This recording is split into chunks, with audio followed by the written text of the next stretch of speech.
Bien, agradecemos mucho a los que se pudieron conectar, a los que no, pues esperamos que tengan buena guardia, ¿sí? Y bueno, la semana pasada, vimos cómo era el desarrollo del corazón, donde entendíamos que al inicio el corazón era un tubo alargado, el cual comienza a tener ciertos movimientos y que posteriormente se van formando cada una de las cavidades cardíacas hasta crear una circulación fetal, ¿sí? Esta circulación fetal, si nosotros recordamos, son una serie de mecanismos anatómicos y fisiológicos que permiten potencializar o incrementar la eficiencia de los nutrientes y oxígeno hacia el feto, ¿sale? Entonces, precisamente estos cambios anatómicos tienen esa función, que el feto tenga mayor perfusión, que tenga una mayor disponibilidad de los nutrientes y del oxígeno, ya que se encuentra en un medio acuoso.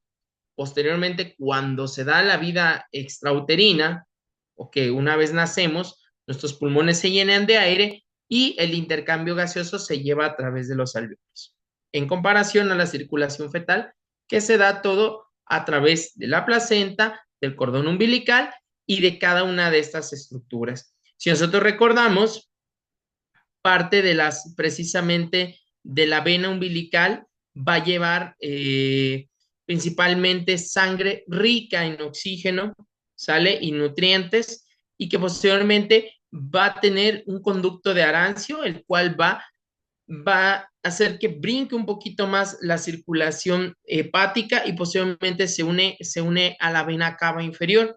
Esa sangre a su vez va a ingresar a lo que sería la aurícula derecha, y se va a mezclar junto con la sangre que viene de la parte superior del feto, ¿sale? De lo que sería la vena cava, de la vena cava superior. Y aquí es bien importante entender que hay un cortocircuito, bueno, mejor dicho, hay una transición de derecha a izquierda de manera anatómica y fisiológica en la circulación fetal, donde tenemos este foramen oval, ya lo vimos, que es a través de cierta formación de septums, y que va a permitir el paso de sangre hacia la aurícula izquierda. Posteriormente, esta a su vez pasa la sangre a lo que sería el ventrículo izquierdo, y en su mayoría va a ir a lo que sería la aorta, ¿sale? Ojo, en la vena, en lo que sería el ventrículo derecho, pues habría un poco de sangre, no quiere decir que no vaya a pasar, sino que hay una cantidad, la cual también a su vez sale a través de la arteria pulmonar, a través de las ramas del tronco y de las ramas tanto izquierda como derecha, y tenemos el ducto arterioso o el conducto arterioso. Esa estructura va a permitir a su vez que esta circulación que se encuentra en la parte de la arteria pulmonar pueda brincar a la parte sistémica, ¿sale? Y posteriormente se distribuya a todos y cada uno de los tejidos. Después viene la aorta torácica, la aorta abdominal, y posteriormente saldría a través de las arterias umbilicales, ¿sale? Ok, esto es de manera anatómica y fisiológica dentro de la etapa fetal. Ahora vamos a ver lo que sería una patología, ¿sí? Que regularmente vamos a ver en nuestros niños pediátricos y que en ocasiones en los adultos, pero que principalmente puede afectar en el crecimiento y desarrollo de los pacientes pediátricos, ¿sale? Y esta es la tetralogía de Fallot, ¿sale? Precisamente la tetralogía de Fallot nos habla de que existe una enfermedad, ¿sí? O una patología de 4 características. Tetra, ¿sale? Habla de 4 problemas, ¿sí? De Fallot, parte de diversos, ahora sí que médicos que estudiaron. Uno de ellos fue Fallot, precisamente, ¿sí? Y que es una cardiopatía congénita. ¿Qué quiere decir esto? Que el paciente nace con esta enfermedad y que por lo mismo vamos a tener que ser cuidadosos al momento de valorar a nuestros pacientes, ¿sale? Una de las características precisamente o de las alteraciones anatómicas en la tetralogía de Fallot va a ser la número uno, que hay una comunicación interventricular por debajo de la aorta. Aquí lo vamos a ver, sí, ustedes lo van a poder observar en esta imagen, donde tenemos precisamente una comunicación entre ambos ventrículos. Entonces no hay un septum que divida tanto el ventrículo derecho como el ventrículo izquierdo. Ese es el primero de ellos, aquí lo tenemos. El segundo se refiere a una estenosis, ¿sí? Una reducción del lumen de la arteria pulmonar, ¿sale? Aquí lo vemos, entonces el flujo va a estar disminuido a través de este conducto. El número 3 se refiere al cabalgamiento de la aorta. ¿A qué se refiere este? De manera anatómica, si ustedes observan, aquí tenemos unas líneas. De manera anatómica, la aorta o la arteria aorta debería estar en esta dirección. Sin embargo, si ustedes observan, la dirección se encuentra casi de manera, como dice, montadita entre la comunicación interventricular, por eso le vamos a llamar el cabalgamiento de la aorta. Y por último, tendríamos lo que sería una hipertrofia, ¿sale? Hipertrofia del ventrículo derecho. Ok, si ustedes recuerdan, el término hipertrofia se refiere a un aumento de la masa celular, en este caso de la masa muscular cardíaca. No quiere decir que tiene un aumento del número de células, sino del tamaño de la célula como tal. Por lo tanto, si ustedes observan, el ventrículo derecho, su pared muscular va a estar más grande en comparación a lo que sería la pared del ventrículo izquierdo. Entonces, aquí tenemos los 4 defectos o las 4 alteraciones anatómicas dentro de lo que sería la tetralogía de Fallot. ¿Sale? Ok. Entonces, vamos a ver más adelante un poquito de la fisiopatología. Y, ojo, hay algunas bibliografías que nos hablan de una pentalogía de Fallot. ¿Cuándo se da esta pentalogía de Fallot? Bueno, cuando también hay una comunicación interauricular. Entonces a eso se le va a conocer como pentalogía de Fallot. Ok, dentro de la tetralogía de Fallot, ¿sí? Podemos decir que en nuestro país, en México, aproximadamente cada año nacen entre 12,000 y 16,000 bebés con una malformación cardíaca. Entonces, por eso es importante entenderlos. Y la afectación precisamente de la tetralogía de Fallot es de aproximadamente 1 por cada 2,400 nacidos vivos. Entonces, es un tema importante para nuestro país, la tetralogía de Fallot. ¿Sale? Ok. Otro punto importante que tenemos que revisar dentro de la etiología o del origen de la tetralogía de Fallot, pues si nosotros revisamos la mayoría de la bibliografía, pues es multifactorial, ¿sale? Y no hay una, vamos a decirlo, algo que desencadene totalmente la tetralogía de Fallot, sino es la suma de diferentes causas, ¿sí? La mayoría de la bibliografía nos habla acerca de la diabetes materna, de una exposición a la fenilcetonuria, ¿sí? Que es un trastorno genético que regularmente va a afectar lo que sería a la madre, ¿sale? En la cual puede llegar a tener un retraso mental, ¿sí? Y que además tiene una alteración en el metabolismo del aminoácido fenilalanina.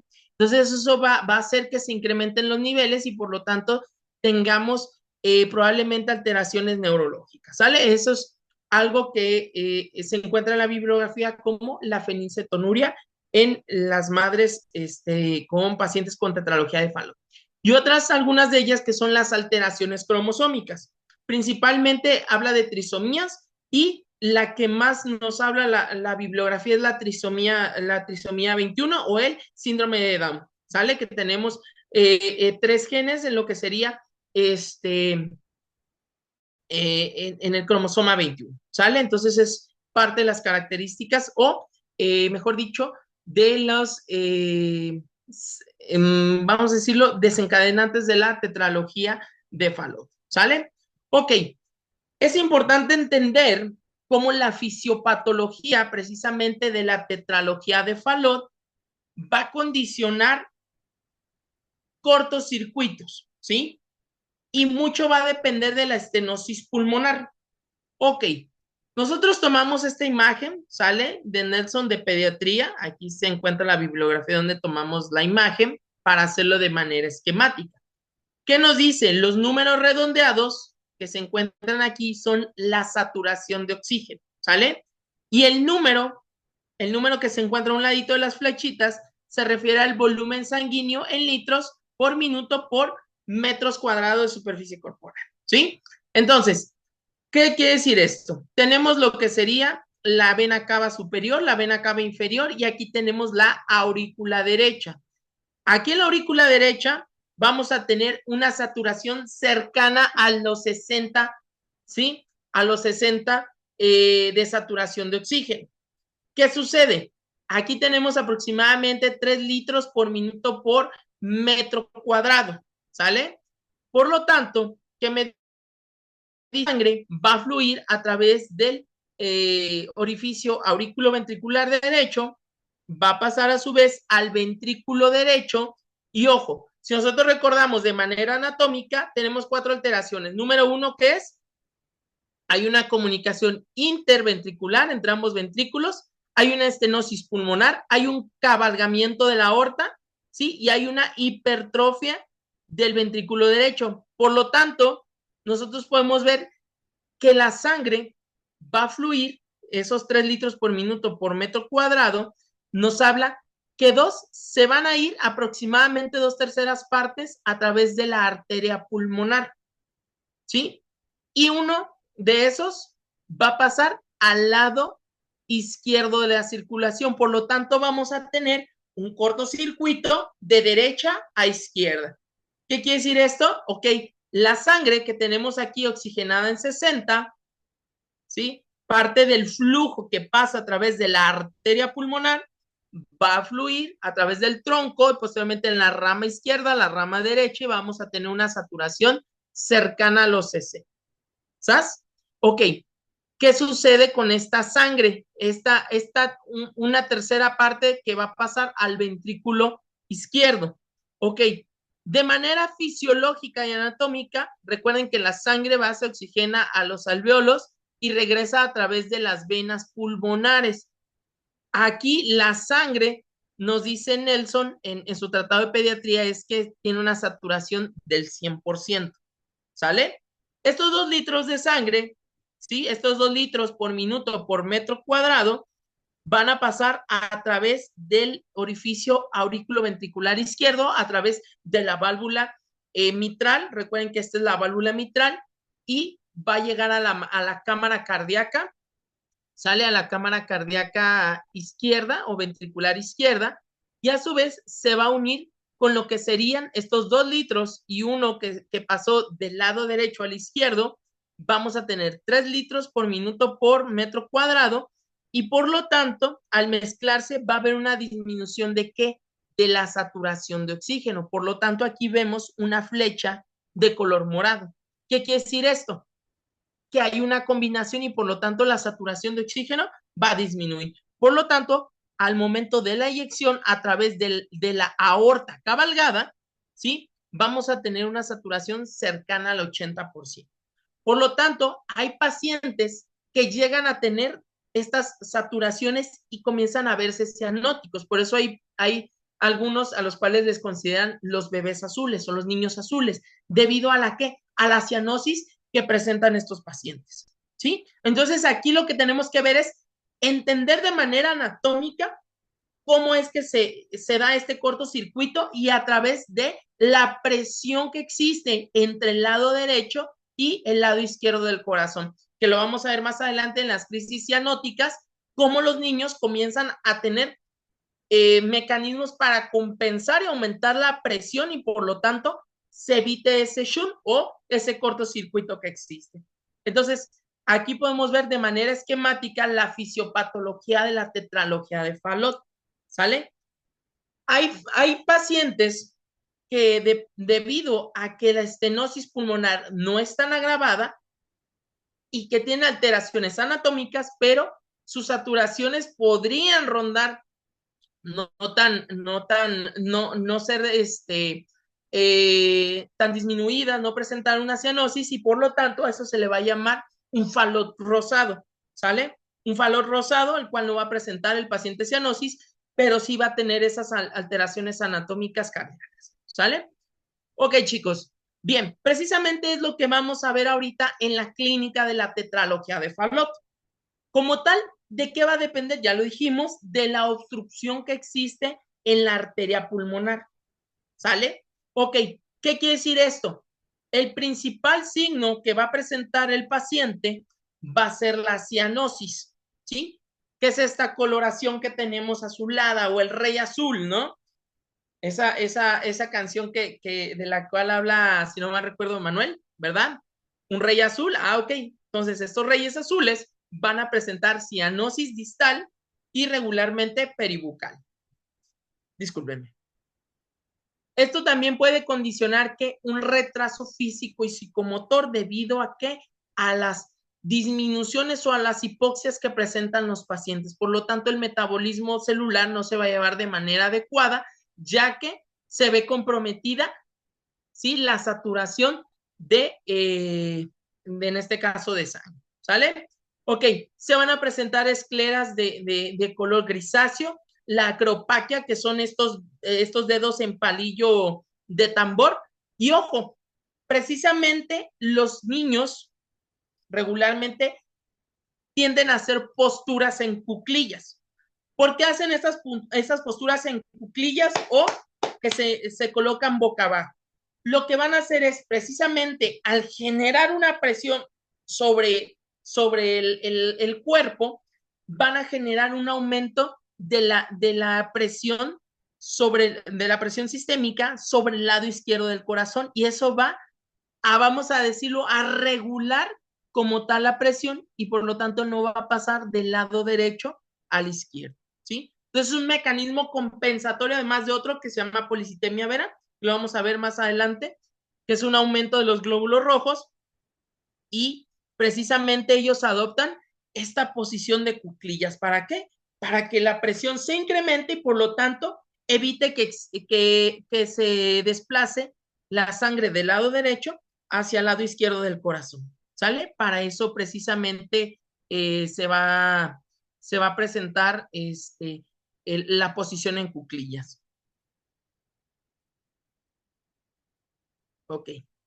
Bien, aquí vamos a ver un pequeño video relacionado con la acropaquia, ¿sí? O los dedos en palillo de tambor, ¿sale? Y aquí nos habla del autor de este video, ¿sí? Cómo el paciente satura aproximadamente en un 30%.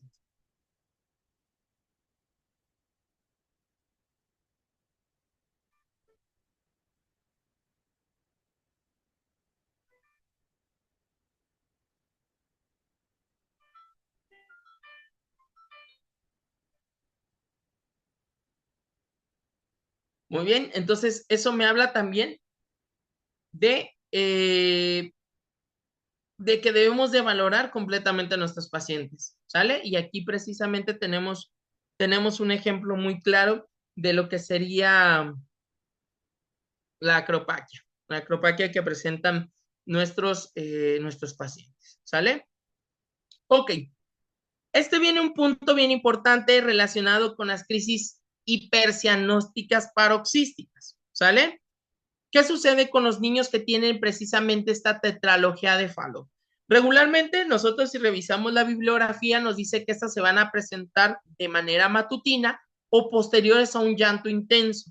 Los niños se comienzan a poner cianóticos, ¿sí? Comienzan a presentar taquineas, se encuentran inquietos, regularmente las respiraciones van a ser entrecortadas, posteriormente vi una debilidad generalizada, sueño, pueden regularmente tener soplos sistólicos, ¿sí?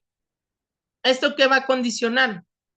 Que exista una hipoxia cerebral, además de cianosis, se produzca un síncope o que debido a la disminución de oxígeno que tiene el tejido nervioso del sistema nervioso central, puedan producirse algunas convulsiones.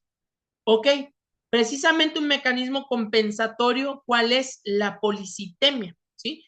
con el objetivo de contrarrestar esa hipoxia, el organismo va a crear, vamos a decir, mejor dicho, va a formar o va a desarrollar mayor número de glóbulos rojos que permitan transportar mayor hemoglobina saturada en oxígeno, ¿sí? O combinada con el oxígeno. Y ojo, precisamente parte de estas crisis hipercianóticas regularmente se puede desarrollar una acidosis metabólica.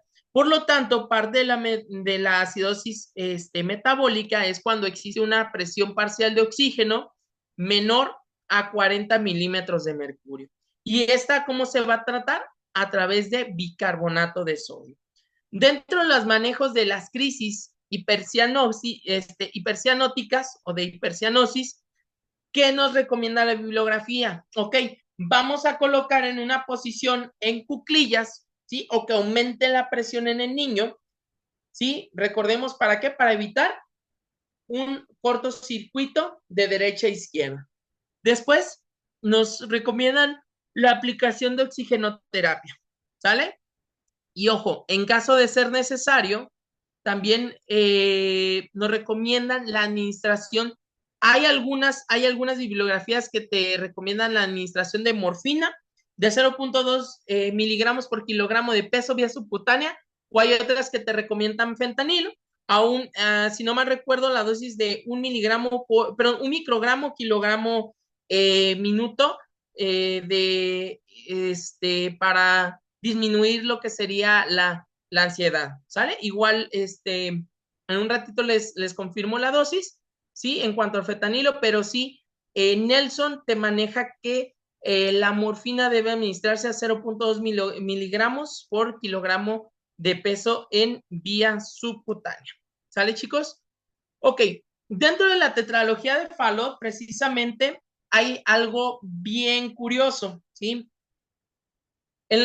Para el diagnóstico de la tetralogía de Fallot, vamos a tener precisamente una radiografía donde la silueta cardíaca tiene una forma de bota o de zapato sueco. Por eso es que nosotros ponemos aquí esta botita. Si ustedes observan regularmente que va a tener una forma de un zapato o de una bota. Entonces, si vemos una radiografía, ojo, con una silueta en forma de bota, hay que referenciar en este caso a los pacientes a cardiopediatría. ¿Para qué? Para que hagan una valoración exhaustiva. Pero sí regularmente tienden a tener esta forma de la botita o de zapato sueco, ¿sale? Entonces hay que tenerlo en cuenta. No es el gold standard, como pueden ser otros procedimientos, pero eso sí nos abre camino para alguna patología cardíaca.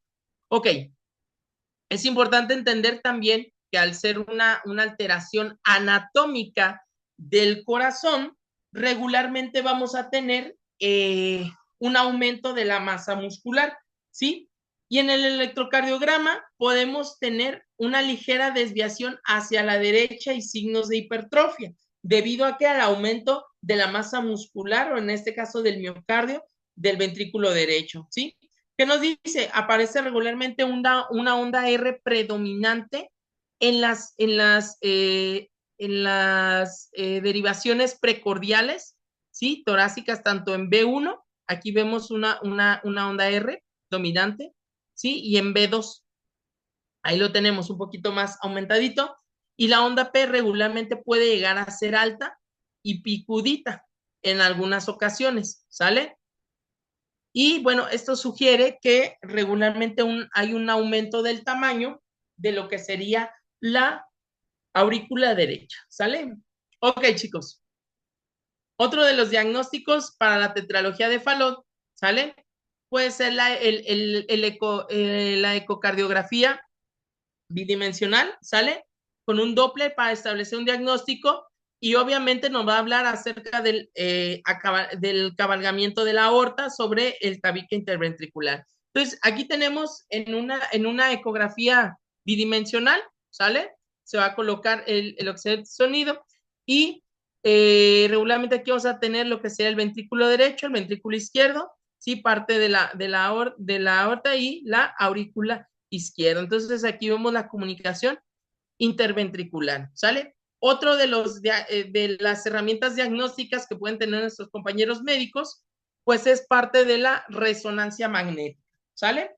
Y otra, ¿cuál sería dentro del cateterismo? ¿Sale? Ok, chicos. Bien. Otra que tenemos bien importante de lo que sería del cateterismo, ¿sale? Sería la ventriculografía derecha selectiva, en la cual se van a manifestar las características anatómicas a través de la administración de un medio de contraste. Ojo, aquí sí hay que tener bastante cuidado con los medios de contraste. Vamos a poner este videíto. Voy a intentar pausarlo para que vean cómo se da ese cortocircuito en este paciente. ¿Sale? Ok. Si ustedes observan, ¿sí? Ok. Va de nuevo. Ahí van ingresando lo que sería el medio de contraste. Ahí hay un movimiento, si ustedes observan, y posteriormente se observa el ventrículo izquierdo que va a eyectar y ahí se ve el movimiento a través de la aorta descendente, lo que sea el arco aórtico, el que de la aorta y la aorta abdominal. Entonces ahí lo vemos. Vamos a verlo una vez más para que vean ustedes ahí cómo se va dibujando, ¿sí? Entonces eso me habla de que la comunicación interventricular y la eyección a través de la aorta cabalgada. Por eso es importante que nuestras pruebas diagnósticas regularmente nos permitan observar lo que serían estas comunicaciones interventriculares. ¿Sale? Ok. Bien. Parte de lo que sería precisamente el tratamiento de la tetralogía de Fallot, ¿sí? Es, pues bueno, va a depender principalmente de la estenosis de la arteria pulmonar, ¿sí? O de los signos y síntomas que presenta el paciente. Número uno sería la oxigenoterapia, aunque es un tema debatido, ¿sí? Ya que nos dicen, ok, por más que intentes la administración de oxígeno, pues estos niños van a saturar bajo, ¿ok? Esto es para intentar, ahora sí que fortalecer lo que sería pues la hematosis, en este caso lo que sería aumentar la saturación de oxígeno, ¿sale? Otro bien importante que nos habla es la administración de medicamentos como las prostaglandinas, que las vamos a ver ahorita más adelante en la siguiente diapositiva, ¿sí?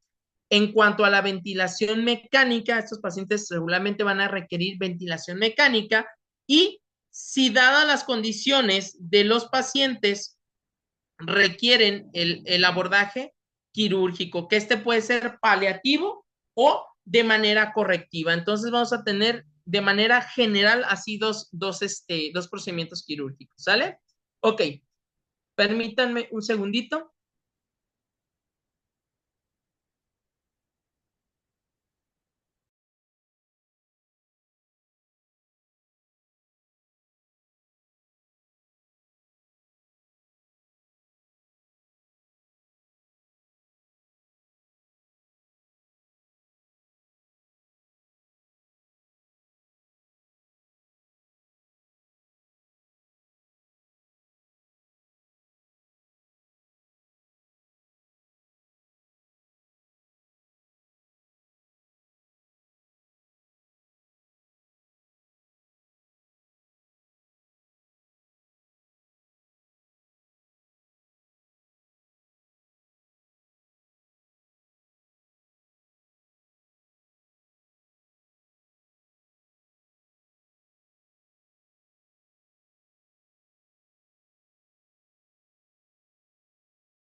Gracias, chicos. Hice una pequeña parada porque ya se me secaba la garganta, entonces, pues ya estamos aquí de nuevo. ¿Sale? Ok. Aquí es bien importante entender uno de los tratamientos, vamos a decirlo, eh, de rescate, ¿sí? O que nos va a permitir ganar tiempo para una cirugía cardíaca y que es la administración de prostaglandinas, ¿sí? Estas prostaglandinas E1 lo que van a hacer es ser unos vasodilatadores de las arterias y que principalmente su función va a ser precisamente en el conducto arterioso o ductus arterioso, lo que va a permitir que se mantenga permeable, ¿sale? Y va a impedir o disminuir que se agreguen las plaquetas en el sistema, en lo que se llama, perdón, permítanme, en lo que sería el sistema vascular, ¿sale? Ok, precisamente en la administración de esa prostaglandina E1, lo que va a hacer es, a estos niños precisamente con la tetralogía de Fallot, lo que vamos a hacer es que esta sangre que sale eyectada a través de la arteria aorta, debido a la diferencia de presiones que existe, ¿sí?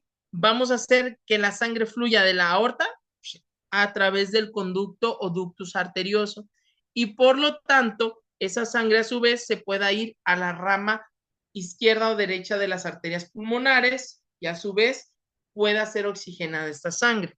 Entonces, esa es la función de mantener permeable o abierto el conducto arterioso, que parte de la persistencia de conducto arterioso como patología la vamos a ver en la próxima clase. ¿Sale, chicos? Para que lo vayamos tomando en cuenta.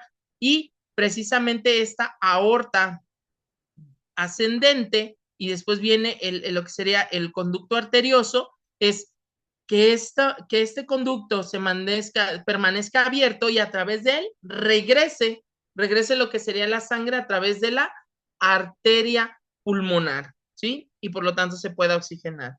Es bien importante entender que la administración de esta prostaglandina E1 regularmente la van a dosificar entre 0.01 microgramos kilogramo minuto hasta 0.2 microgramos kilogramo minuto de manera intravenosa. Si nosotros revisamos la bibliografía, nos dice que la dosis máxima va a ser de 0.4 microgramos kilogramo minuto.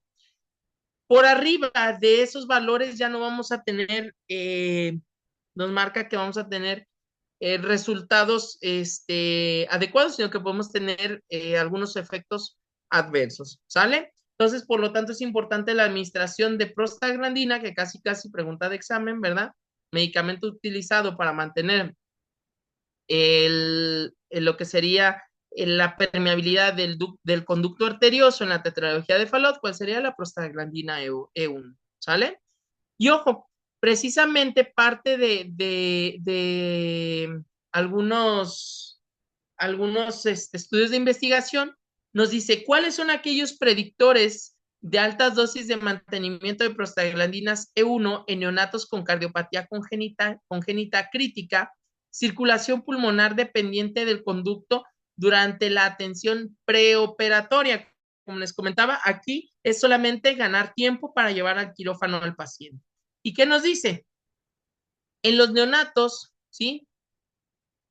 Cuya relación del conducto arterioso persistente en relación al peso a nacer es menor a 1.3 milímetros por kilogramo de peso, una dosis inicial de prostaglandinas de 0.03 microgramos kilogramo minuto y ventilación invasiva preoperatoria, que nos dice, fueron predictores de dosis altas para mantener la prostaglandina E1 durante el periodo preoperatorio. Entonces, regularmente, este conducto arterioso puede medir entre 8 y 12 milímetros, ¿sale? Entonces, si tenemos precisamente una relación del tamaño versus dividido entre el peso al nacer y es menor a 1.3, milímetros por kilogramo de peso, la dosis regularmente se van a necesitar. O sea, ¿qué quiere decir esto? Que si tenemos conductos arteriosos pequeños, vamos a necesitar un poquito más, ¿sale?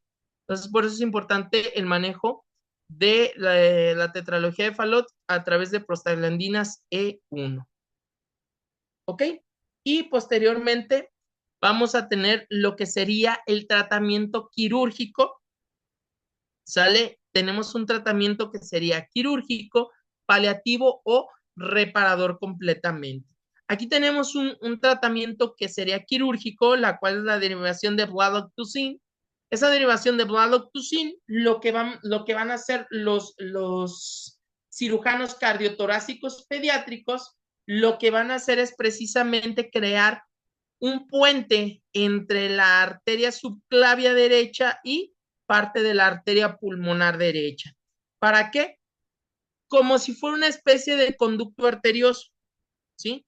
Precisamente se van a unir la subclavia derecha y la arteria pulmonar derecha para que debido a las presiones generadas de este lado, del lado sistémico, permita regresar parte de la sangre y ésta se pueda oxigenar. Pueden ser de diversas maneras, hay shunts o en algunos casos que va directamente desde la aorta a lo que sería el tronco de la arteria pulmonar.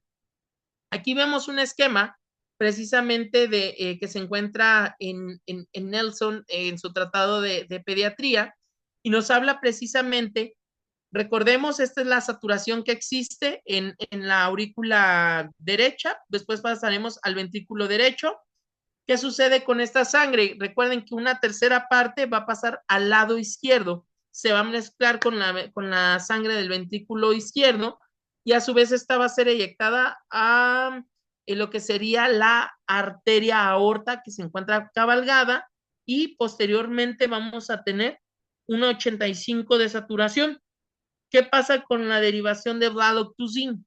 Vladotucin lo que te va a hacer es precisamente que esta sangre moradita, ¿verdad? O combinada, pueda regresar a través de este puente o esta derivación a lo que sería la arteria pulmonar y por lo tanto parte de este volumen se pueda volver a oxigenar, ¿sí? Entonces esa va a ser la función de favorecer el flujo de la arteria pulmonar, o mejor dicho, a la arteria pulmonar, y esta a su vez pueda la sangre oxigenarse de manera adecuada, ¿sale? Y ahí lo tenemos, la derivación de Braloxacin, que sería casi, ¿verdad? Pregunta de examen, procedimiento quirúrgico paliativo en tetralogía de Fallot, derivación de Vladotucin, ¿sale? Y pues también tendríamos lo que sería parte del tratamiento quirúrgico, ¿sale? Parte del tratamiento quirúrgico en la tetralogía de Fallot, la cual pues se refiere a una reparación completa de lo que sería del tabique interventricular y esta se va a realizar a través de una esternotomía, ¿sale? De hecho, y además de una canulación de los vasos. ¿Qué quiere decir esto? Vamos a tener que tener una circulación extracorpórea. Entonces, este niño va a necesitar posteriormente una terapia cirugía cardiovascular, ¿sale? Por eso es importante mantener un cuidados muy especiales ahora sí que en el escenario posquirúrgico de la tetralogía de Fallot. Ok, aquí en estos momentos les voy a poner un videíto, ¿sale? Con relación a lo que sería la reparación de la tetralogía de Fallot.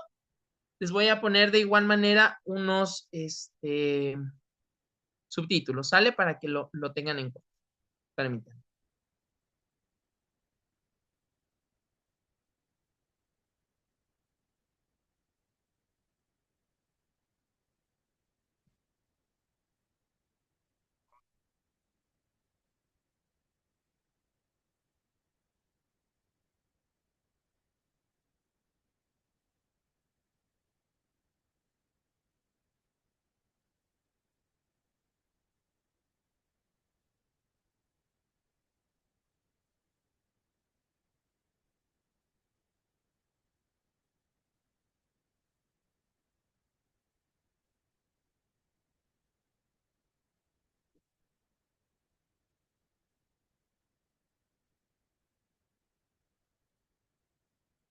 Fallow repair.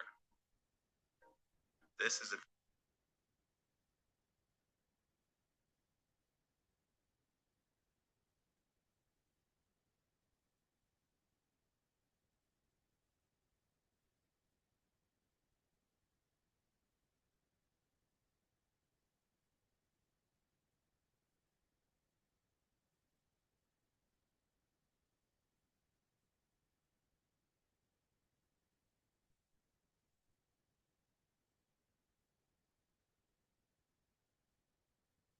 view from inside the right ventricle. The fallow repair.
This is a view from inside the right ventricle.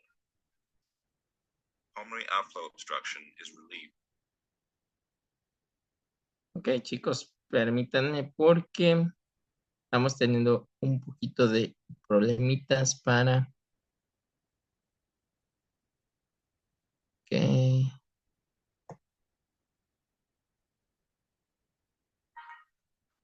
Pulmonary outflow obstruction is relieved by resecting the infundibular muscle.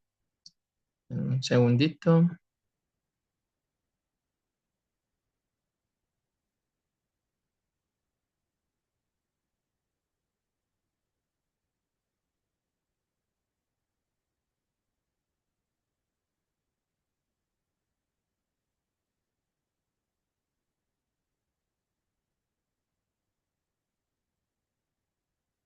Ok, a ver,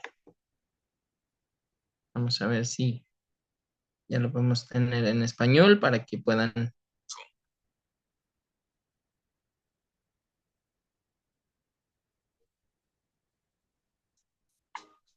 patch is used to close the VSD. Ok, con eso van a tapar la comunicación interventricular. The pulmonary artery is open, often across the pulmonary valve. Additional muscle causing pulmonary outflow obstruction is removed.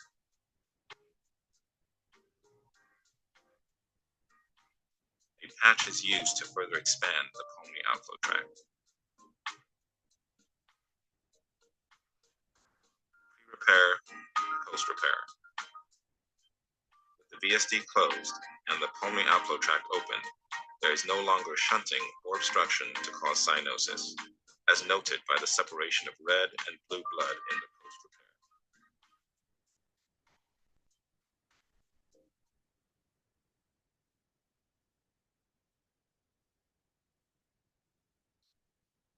Ok, chicos. Bien, y precisamente parte de los cuidados de enfermería que vamos a tener posteriores a la cirugía cardíaca, sí es importante que consideremos que estos niños vamos a tener que tenerlos de manera monitorizada, ¿sí? Precisamente el primer diagnóstico de enfermería que podemos tener es el del riesgo de la disminución del gasto cardíaco, ¿sí? Obviamente relacionado con la alteración del ritmo y la frecuencia cardíaca secundario a un procedimiento invasivo. ¿Cuál es el resultado no que podríamos tener? Parte de la efectividad de la bomba cardíaca, donde se encuentran algunos indicadores como es frecuencia cardíaca dentro de parámetros normales, perfusión adecuada o gasto cardíaco estable. Permítanme. ¿Sí? Y dentro de las intervenciones NIC, que sería el manejo precisamente de la arritmia, que es dentro de la monitorización de electrocardiograma continuo, el control de los electrolitos como puede ser el potasio y el magnesio, la administración de algunos antiarrítmicos y el uso de dexmedetomidina según una indicación médica. ¿Qué es lo que tenemos que vigilar? Pues parte de lo que sería el electrocardiograma, como son QRs anchos, disociaciones auriculoventriculares, signos de ya sea de hipopotasemia o hipocalemia e hipomagnesemia, así como de la acidosis, detectar signos que puedan condicionar una parada cardiorrespiratoria, que puedan aumentar ya sea la frecuencia cardíaca, el lactato y disminuir la saturación de oxígeno, así como, ojo, la evaluación de la duración de los QRS, ¿sí? 180 milisegundos como un probable factor de riesgo. Otro aspecto importante sería desde la esfera psicosocial, como es el autoconcepto, la espiritualidad, ¿sí? Que sería el sufrimiento espiritual relacionado con cambios habituales, secundario a lo que sería la cirugía cardíaca. Parte de los resultados, ¿no? Pues sería salud espiritual, expresión de la esperanza en aquellos que ya pueden manifestar alguna situación, ¿sí? Expresión de amor e interacción para compartir sentimientos.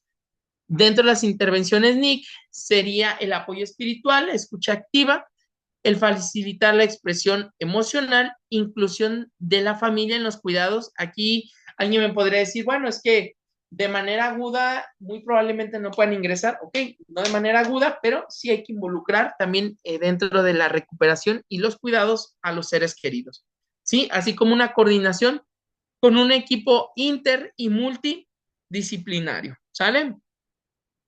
Tenemos que, hay que valorar lo que sería el impacto de la calidad de vida de los pacientes. Aquí nos habla, pues, de no basar solamente en escalas quirúrgicas, ¿sí? Considerar en algún momento algún cuidado paliativo en caso de ser necesario y favorecer el afrontamiento adaptativo a la nueva condición posquirúrgica.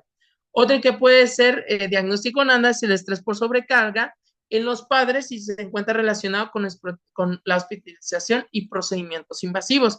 No solamente se ve afectado el paciente, sino también se ven afectados los padres de familia y uno de los resultados no serían los indicadores claves como es el nivel de estrés, la ausencia de la ansiedad, ausencia de la irritabilidad, ausencia de depresión y ausencia de la inquietud. Dentro de las intervenciones NIC está el manejo de la energía, identificando las fuentes de estrés, la educación emocional hacia los padres, orientación sobre la crianza y el acompañamiento emocional. Obviamente los padres de familia o los seres más allegados o los cuidadores, pues presentan un mayor nivel de estrés. Esto recordemos es que es parte del afrontamiento a la situación que viven los pacientes pediátricos. Regularmente hay que identificar también signos de qué, de sobreprotección y riesgos de problemas conductuales en nuestros niños, reconocer una transición traumática que pueda llegar a ser persistente, ¿sí? Y favorecer la participación activa y adaptativa para nuestros niños en este caso, ¿sale? Ok, bien. Vamos a ver lo que sería un video de resumen de lo que es la tetralogía de Fallot, ¿sí? Ustedes me lo permiten, en un momento voy a poner el video.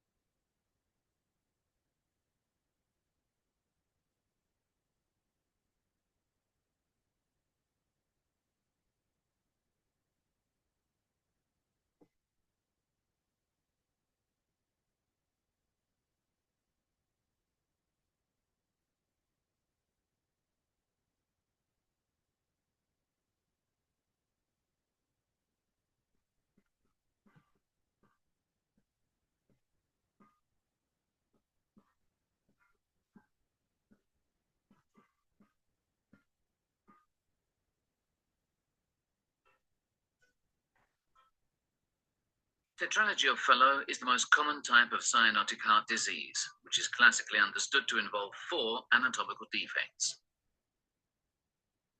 Narrowing or stenosis of the right ventricular outflow tract, a wide subaortic ventricular septal defect, a shift of the aorta towards the right side, overriding aorta, a right ventricular hypertrophy. Ok, permítanme. Vamos a ver si lo podemos ver directamente en YouTube.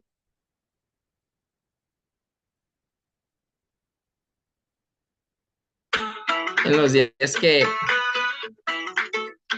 preparé la clase, fácilmente se podía ver en...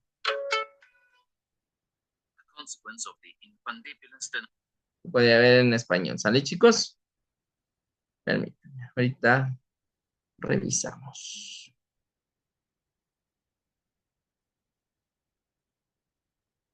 Ok.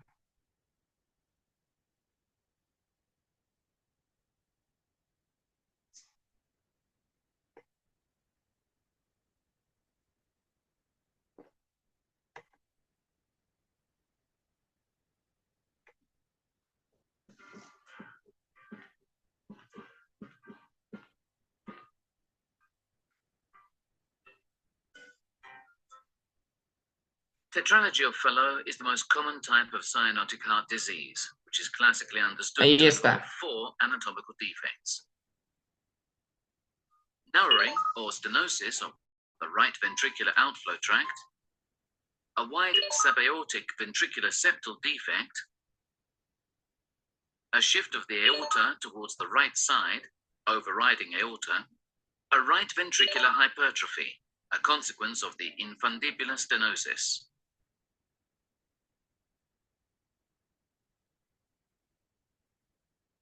Through the ventricular septal defect, blood flows from right towards left because of an increase in blood pressure in the right ventricle due to the outflow tract stenosis. Consequently, oxygen-poor blood mixes with oxygen-rich blood, and that causes the cyanosis.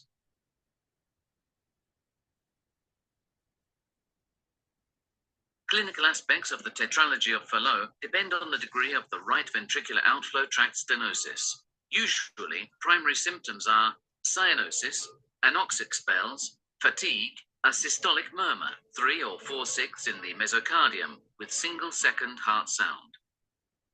Cyanosis characterizes the tetralogy of Fallot, and it depends on the degree of the right ventricular outflow tract obstruction. Children with mild infundibular stenosis may not present cyanosis. These cases are referred to as pink tetralogy of Fallot. Anoxic spells occur with severe infundibular stenosis and cause a sudden and marked increase in cyanosis, followed by pallor and possible lipothymic. Fatigue occurs with severe infundibular stenosis. Children get tired easily, and they often squat. They adopt a knee-chest posture. Retarded growth may occur as well. The most useful methods of diagnosis are electrocardiography, ECG, chest radiography, echocardiography, cardiac catheterization. Electrocardiography shows right axis deviation and right ventricular hypertrophy. Chest radiography may be useful for the diagnosis as it shows a typical view of the Fallot. Pulmonary hyperperfusion and left cardiac border uplifted apex, which is referred to as boot-shaped heart. Echocardiography allows now the diagnosis of tetralogy of Fallot in more than 90% of cases, without cardiac catheterization, angiography, or other techniques. Parasternal short-axis view of a case of tetralogy of Fallot. The infundibular septum is deviated antero-superiorly and causes pulmonary infundibular obstruction, as shown by color flow mapping. Subcostal oblique anterior projection showing a case of tetralogy of Fallot. The antero-superior deviation of the infundibular septum is clearly seen. causing subvalvular pulmonary stenosis. This view also shows hypoplasia of the pulmonary trunk, while the pulmonary branches appear of adequate size. Although cardiac catheterization is less required, the hemodynamic analysis may be useful to evaluate the following structures: anatomy of the pulmonary arteries with agenesis or hypoplasia, presence of coronary anomalies, presence of multiple ventricular septal defects, anatomy of the aortopulmonary collateral arteries. Surgery is the sole definitive treatment for tetralogy of Fallot. Medical therapy with beta blockers may be useful during the first months of life in order to prevent anoxic spells for patients who are waiting for surgery. Surgery is the sole definitive treatment for tetralogy of Fallot. There are two types of surgical treatment: palliative surgery and corrective surgery. Palliative surgery is usually carried out in infants 2 or 3 months of age who develop anoxic spells. Palliative surgery consists in the construction of a shunt, a connection between the aorta and the pulmonary artery, in order to increase blood flow into the lungs.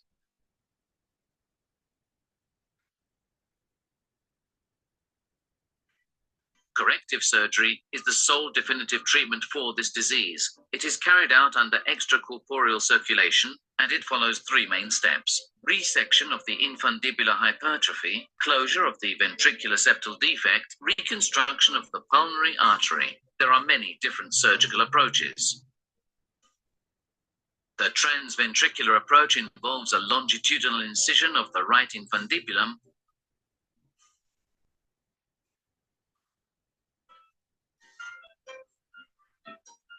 followed by the resection of the hypertrophic septal band,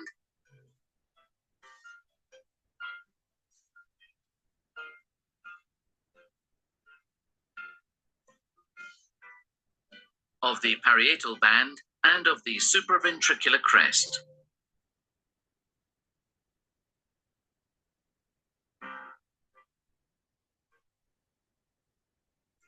Here is a right ventricle inside view that shows the procedure.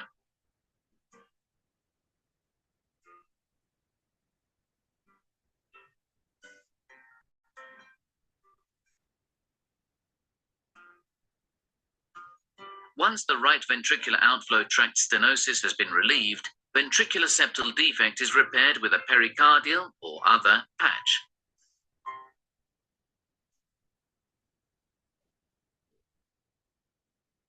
In the end, the right ventricular outflow tract is reconstructed using a pericardial or other patch.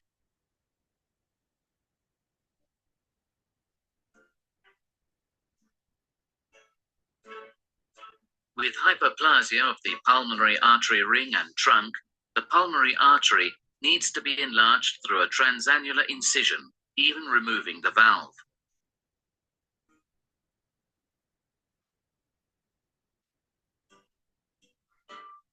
This procedure involves the resection of the hypertrophic septal band.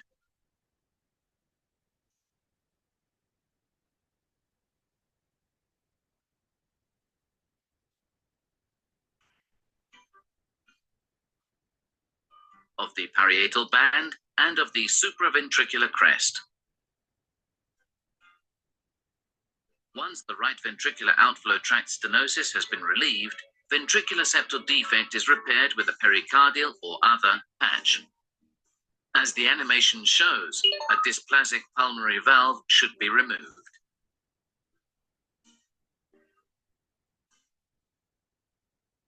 In the end, the right ventricular outflow tract and the pulmonary artery are reconstructed using a pericardial or other patch.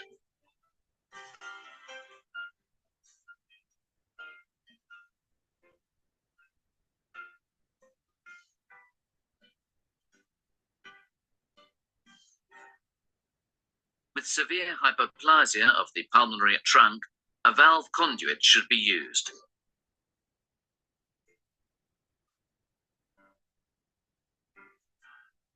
In the animation, the valve conduit is placed between the right ventricle and the pulmonary artery bifurcation.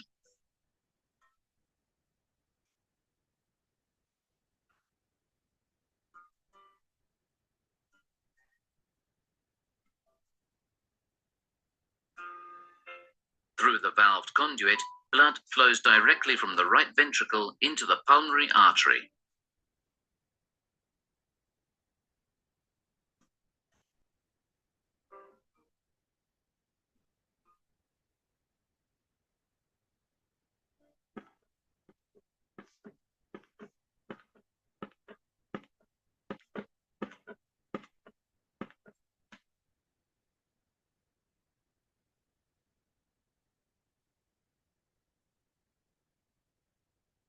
Muy bien, chicos. Entonces, esa es parte de el resumen de la tetralogía de Fallot.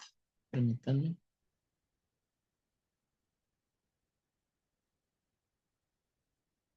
Ok.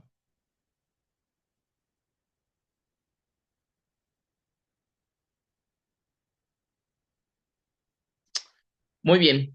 Y pues no me queda más que darles las gracias, chicos. ¿Sale?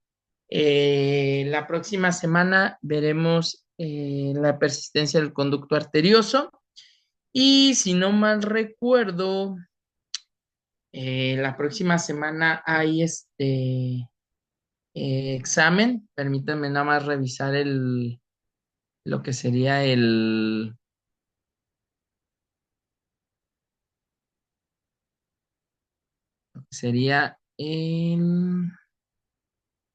examen. ¿Sale? Déjenme ver. Permítanme. Ok.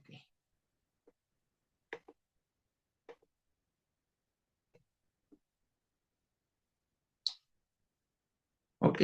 Ahorita reviso, ¿sale? Y les aviso por el grupo, ¿sale? Y pues no me queda más que desearles que tengan una bonita tarde, una buena guardia y nos vemos la próxima semana, ¿sale? Saludos. Gracias, buena tarde. Gracias, buena tarde, chicos.